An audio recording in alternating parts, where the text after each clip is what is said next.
anyone's defense. So moving on to what I think was one of the best games of the week. It started on Thursday. We had the Rams beating the Minnesota Vikings 30-20. Catherine, was swinging to you first. What were your thoughts on the Rams? Like you mentioned, getting guys back like Puka Nakua and Cooper Kupp, being able to outlast the Vikings, who up until this week, everyone was talking about how great of a defense they had. Yeah, I'm gonna start off by saying I owe Matthew Stafford an apology. Not because we all know Matthew Stafford's great, right? We can all agree with that. He's great. I have never really given him proper credit. Dude balled the fuck out. Big time. He got his guys back and pretty much said, all right, bet. You know what I'm saying? Minnesota, you guys have a very weak pass defense. Not a bad rush defense, but, you guys are bottom tier when it comes to pass defense. Let me go ahead and take advantage of that real quick. My two guys, Puka Nakua and Cooper Kupp. You know what I'm saying? To start off the way that they did offensively, and for the Vikings to not really be able to respond in a way that, like, they needed to win this game, says a lot about Stafford. I mean, you look at this. Okay, so you got Matthew Stafford, right? 279 yards, 4 touchdowns, 1 interception. Okay. Would you guys be saying this about Matthew Stafford, or would you predict the stat line if he didn't even have just one of both? So if he had maybe just Cooper Kupp, would you say he's gonna have 4 touchdowns and 1 interception? Probably not. Take out Cooper Kupp. He has just Puka Nakua. Would you say he'd have 4 touchdowns and 1 interception? No. But you get those guys back, immediately changed everything. Okay. You got Kyron Williams, damn near 100-yard game again on 23 carries. This is what this Rams offense can look like. All right. This is what this Rams offense can look like. And I believe that I tweeted, I said, LA has, I can't remember exactly what I tweeted, but somewhere along the lines of, like, San Fran, watch out. The NFC West is wide open. Seattle, they lost 4 straight, I think it is now. LA has won a couple games here and there. They're right there in the mix. Arizona, they're a team that can be beat. LA, I believe, already has a win in the division. I think you guys said that they already beat San Fran, and they were doing this without anybody. They were doing this with nobody, just Kyron Williams and Matthew Stafford and Tutu Atwell. That's it.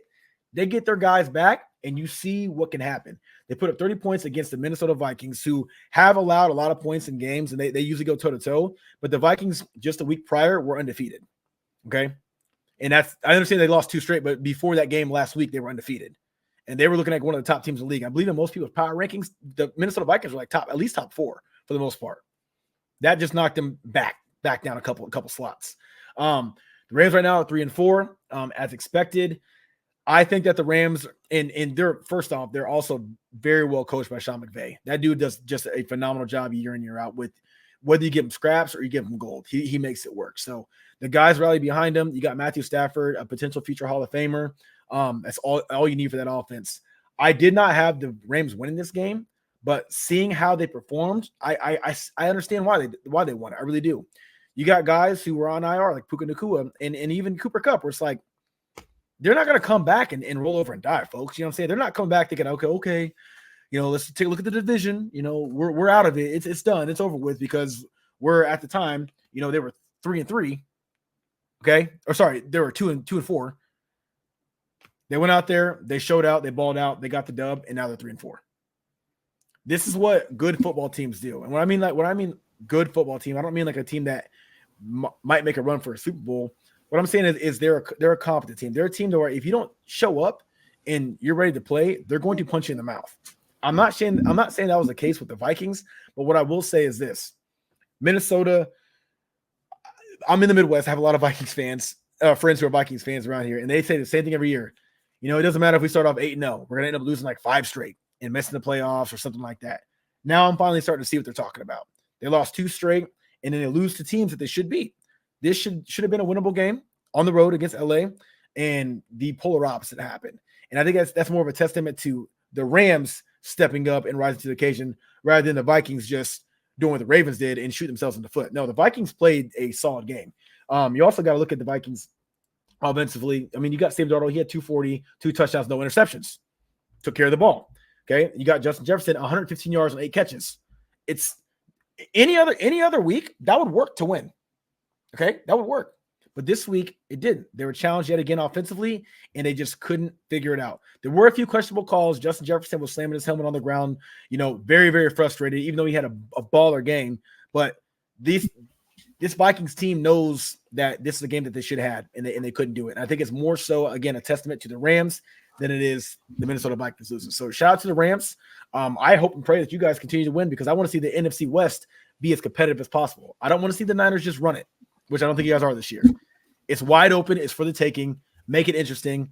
Hopefully the Rams can continue on. That is a Seattle Seahawks division. But Toddy, I'm going to swing it to you next. The Rams beat the Vikings 30-20 in the return of Puka Nacua and Cooper Kupp. I mean, this was a game that, kind of speaks volumes for how good the Rams could be if they had their weapons. The way how Matthew Stafford has kind of been operating this offense without anyone to really throw the ball to, as Kaz already mentioned, Tutu Atwell was their number one option for the past however many weeks.